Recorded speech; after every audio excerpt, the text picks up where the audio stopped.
Thunderous cheers and tearful embraces marked the homecoming of 1,000 Ukrainian prisoners of war exchanged with Russia on Sunday. But behind the scenes, a storm of outrage was brewing. Among the loudest voices of discontent was Denys Prokopenko, commander of Ukraine's Azov National Guard unit, who condemned the absence of Azov fighters in the high-profile swap, calling it a shame and a betrayal of those who've endured nearly 4 years in brutal Russian captivity. In a furious post on May 25th via Facebook, Prokopenko didn't hold back. I refuse to believe the excuse that Azov soldiers are absent because the Russians refuse to release them. If that were true, neither I nor any Azov fighters would have ever been freed. The reason is different. If the current exchange mechanism fails repeatedly, expecting a different result is madness. We must change tactics. If the Russians refuse to exchange Azov fighters for their regular soldiers, we will offer them someone more valuable than their contract soldiers. Ukraine is full of Russian agents, and our intelligence services know exactly who they are.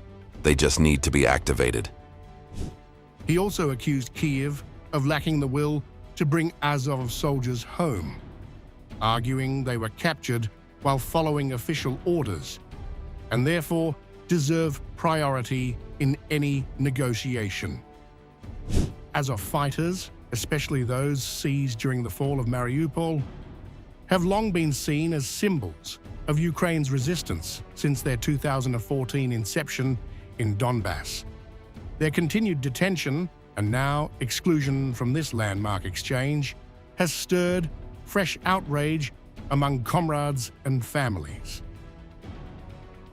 Responding to the backlash, Andriy Yusov, deputy head of Ukraine's coordination headquarters for the treatment of prisoners of war, acknowledged that Azov soldiers and others captured before 2022 were not part of the deal.